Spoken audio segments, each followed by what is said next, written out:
اس کی عزت اللہ کے وہاں بڑھے گی. ہاں اس لیے حضرت حکیم الامت رحمۃ اللہ علیہ کہتے بھائی میں تو ہمارے یہاں تو آدمی آوے تاکہ انسان بن جاوے. کیا بن جاوے؟ انسان بن جاوے.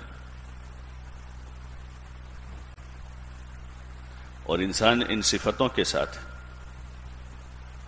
ہاں کہ ان کی کیا ادب ہے، احترام ہے، اللہ رسول کے حکم کا پاس و خیال ہے، بڑے اور چھوٹوں کی تمیز ہے، اٹھنے بیٹھنے کا سلیقہ اور طریقہ ہے. اس محنت سے چیزیں چاہی جا رہے کہ ہم ان چیزوں پر مشق کر کے ہم خود حاصل کریں. دوسروں میں تبلیغ تو ہم بعد میں کریں گے، پہلے سب سے پہلے ہم ان صفتوں کو محنت کر کے اپنی زندگی میں داخل کریں گے. اور ہم محنت کر کے اپنے اندر اخلاص پیدا کریں گے. کیا پیدا کریں گے؟ اخلاص کہ اللہ کے لیے ہے. ہوتا ابتدا میں نہیں ہوتا اخلاص، ماں باپ کی وجہ سے آدمی کرتا ہے، مدرسے میں ہے اساتذہ کی وجہ سے کرتا ہے. اچھا خاصا آدمی اپنے دوستوں کے ساتھ ہنسی مذاق میں تھا، کسی استاد کو دیکھا ایک دم سے سنبھل گیا. مہینہ 2 مہینے 3 مہینے 4 مہینے، اب تو آدمی اللہ کے لیے سنبھلنے والا بنا. کس کے لیے سنبھلے؟ اللہ کے لیے سنبھلے کہ میرا اللہ مجھے دیکھ رہا ہے میں کس حالت میں ہوں. یہاں تک کہ پھر آدمی تنہائی میں اکیلا ہوگا تو اکیلا بھی اس طرح رہے گا جیسے اس کے سامنے کوئی ہے. جب آدمی اکیلا ہوتا ہے تو اس کو کہ بھائی کوئی نہیں ہے، تو بز ایسے کام کر گزرتا ہے جو حیا شرم کے خلاف ہے، حیا کے خلاف ہے، یا معصیت ہے. تنہائی میں آدمی گناہ کی طرف چلا گیا. لیکن یہ دھیان پیدا ہوتا جا رہا ہے کہ اللہ ہے میرے ساتھ. کون ہے؟ اللہ ہے. اللہ مجھے دیکھ رہا. تو پھر اکیلے ہونے کے وقت بھی آدمی جو ہے معصیت نہیں کرے گا. معصیت دور کی بات ہے، کوئی بے ادبی بھی نہیں کرے گا. ایسا کام جو کسی لوگوں کے سامنے جب نہیں کرتا تو اکیلا ہونے میں کرے گا؟ ایسا نہیں کرے گا. ایسا یہ دھیان ہے کہ اللہ میرے ساتھ اور وہ مجھے دیکھ رہا. ایسی مشق کرنی ہے اخلاص کی. پھر ہمارا پڑھنا، ہماری نماز، ہمارا ذکر تلاوت، ہمارے اخلاق سارے کس کے لیے ہیں؟ کہ اللہ کے لیے. بہت بڑی کیفیت ہے، بہت بڑی صفت ہے. بہت دیر کے بعد اخلاص آتا ہے، لیکن ابھی سے اگر ہم محنت شروع کر دیتے ہیں تو اللہ نے چاہا تو اللہ پاک ہماری طلب اور محنت پر جلدی عطا کر دے گا. اور جان و مال ہمارے پاس امانت. جان مال ہماری نہیں ہے، ہمارے پاس امانت. جو کچھ بھی امانت اس کو امانت سمجھ کر ہم استعمال کریں. ذاتی مال نہیں ہے. امانت کو کیسے استعمال کیا جاتا ہے؟ کہ امانت ہے تو اس کے احکام ہیں، کس طرح استعمال کیا جائے گا، اس کے مسائل ہیں. تو یہ جان مال ہمارا نہیں ہے. ہمارے پاس امانت اس کی مشق ہے کہ ہماری چاہتوں پر نہیں لگے گا. ہماری چاہتوں پر نہیں لگے گا، بلکہ وہ اللہ کے حکم پر لگانا ہے اور حضور صلی اللہ علیہ وسلم کے مبارک طریقے پر اس کو لگانا ہے. جان کو بھی مال کو بھی اس کی مشق ہے. اب ہماری مرضی سے چھٹیاں نہیں گزاریں گے. اللہ کی مرضی کیا ہے؟ اپنی مرضی سے مدرسے میں نہیں رہیں گے. اللہ کی مرضی کیا ہے؟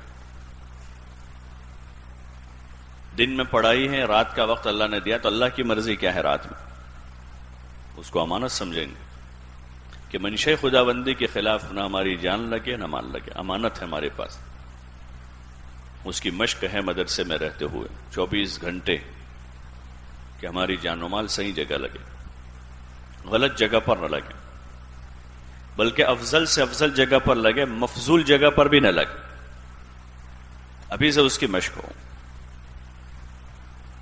جو دنیاوی لائن سے بڑی ڈگریاں حاصل کرنے والے ہوتے ہیں ان کی یہی مشق ہوتی ہے کہ ان کے حساب سے افضل سبجیکٹ میں وہ وقت گزارتے ہیں. شروعات ہوتے ہیں 12ویں کے بعد سے آرٹس، کامرس، سائنس کا، تو وہیں سے وہ سلیکٹ کرتے ہیں کہ سب میں افضل جو ہے نا سائنس ہے، تو وہ وہاں جاتے ہیں کہ ان تینوں میں سب سے اچھا یہ فیلڈ یہ ہے. اب پھر اس میں وہاں جانے کے بعد وہ دن رات صبح شام محنت کرتے ہیں. کھیلنے کودنے بھی زیادہ نہیں جاتے ہو. اور دوسرے بہت سارے ایسے معاشرتی خاندانی جو پروگرام ہوتے ہیں خوشی غمی کے، اس میں شریک نہیں ہوتے. پڑھائی کر رہے ہیں. ان کے گھر والے بھی فخر سے کہتے ہیں کہ ہمارا بیٹا جو نا ڈاکٹر بنتا ہے، اس لیے آیا نہیں، وہ شادی میں نہیں آیا، وہ فخر سے کہتے اس کو. اور کسی کا بچہ مدرسے میں نہ آیا ہو تو ہم نے بہت کوشش کی لیکن وہ مولوی صاحب نے رجعت نہیں دی نے.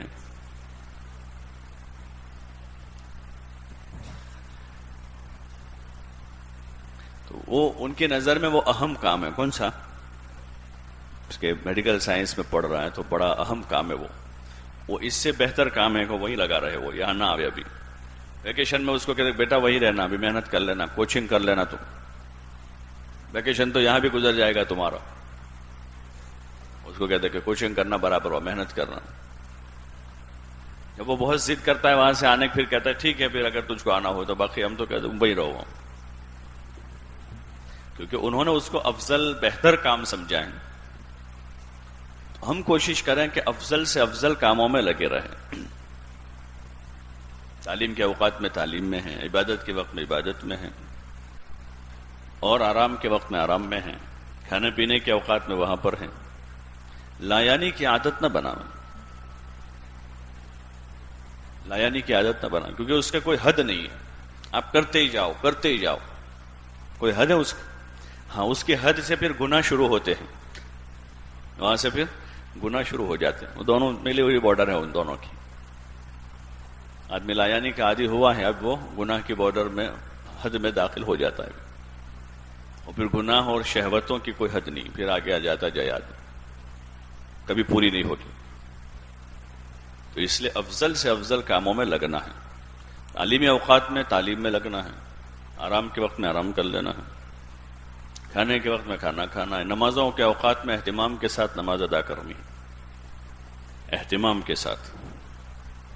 مدرسے میں ہی ہے اور کوئی کام تو ہے نہیں. تکبیر اولا فوت نہیں ہونی چاہیے.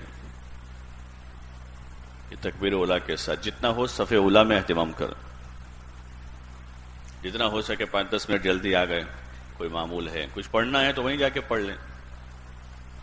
تلاوت باقی ہے، دور سنانے کا باقی ہے، اس کو یاد کرنا ہے تو اس وقت میں یاد کر لیں. یا کوئی کتاب لے کر چلے گئے، وہاں اپنی سنت پڑھ لی، 10 منٹ بچے تھے، کتاب دیکھیں.